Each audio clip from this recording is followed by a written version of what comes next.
Focus. Now, I was up in Seattle a couple days ago. I was up there shopping, and gotta hate it when people leave these little things on their guitars when they're doing something.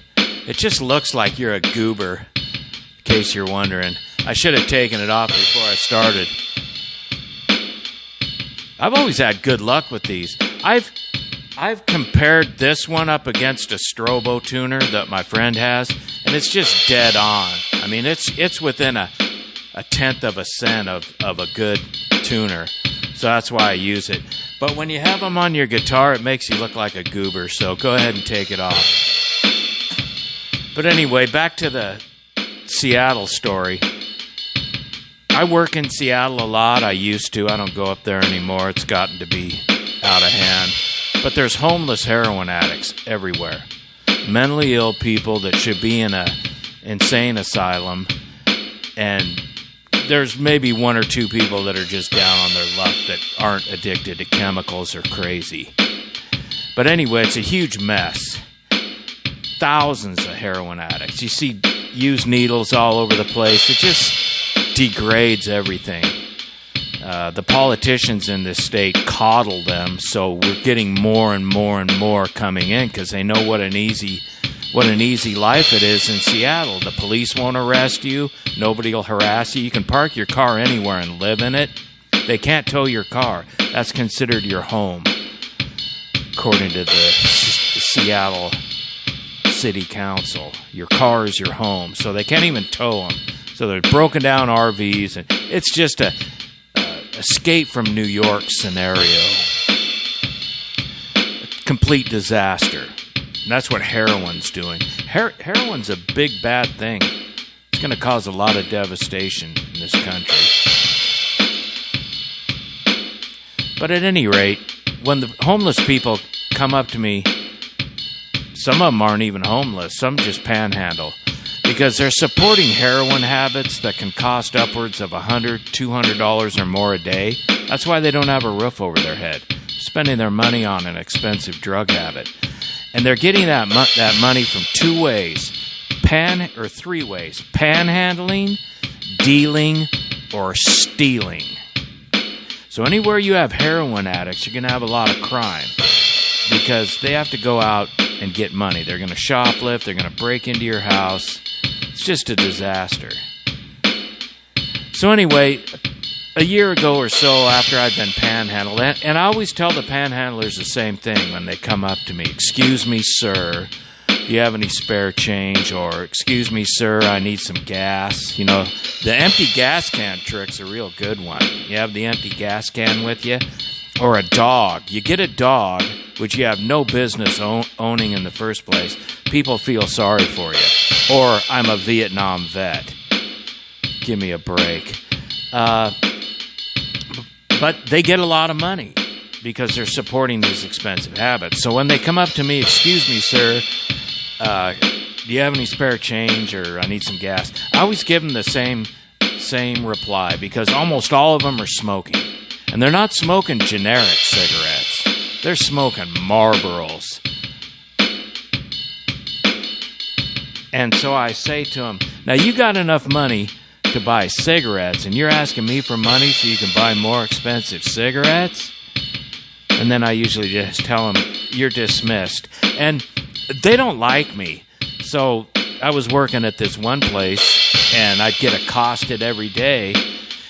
And eventually the bums started to know me, and they wouldn't even bother. They just gave me a dirty look, because they're used to everyone treating them with kid gloves, being polite to them.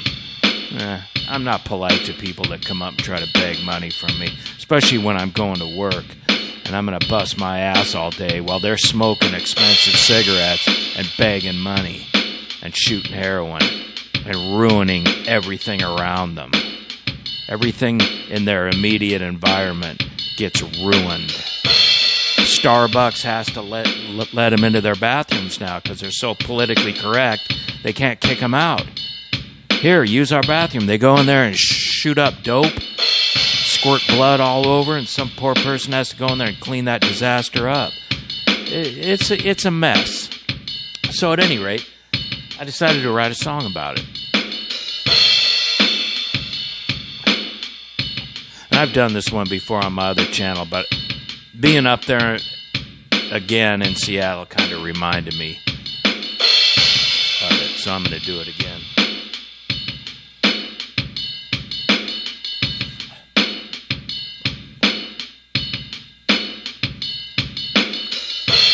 Never gonna be an end. Never gonna be an end. Boarded windows, broken glass. Can you spare some change? I've got to get some gas. Never gonna be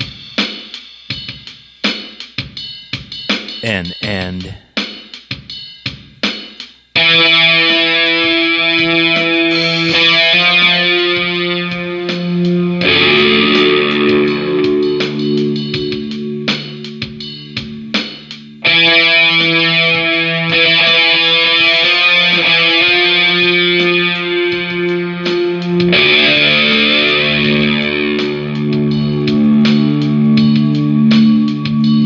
Out of money, out of luck.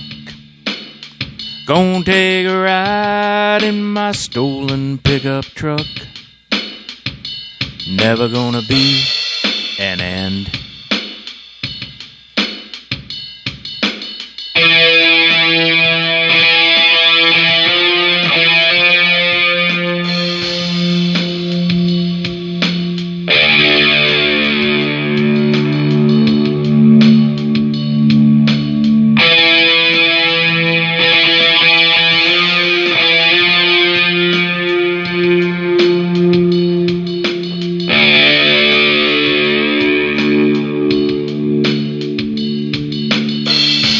Dirty needles, torn balloons, burned all the chrome off this dingy tablespoon.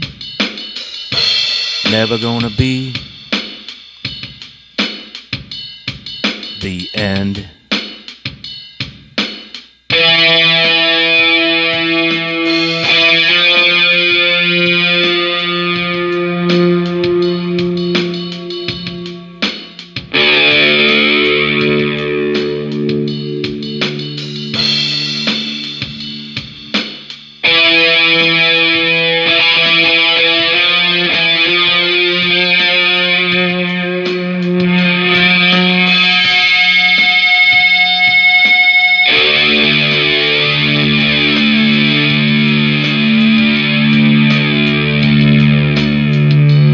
I'm gonna get a dime bag of heroin and see what that stuff's all about.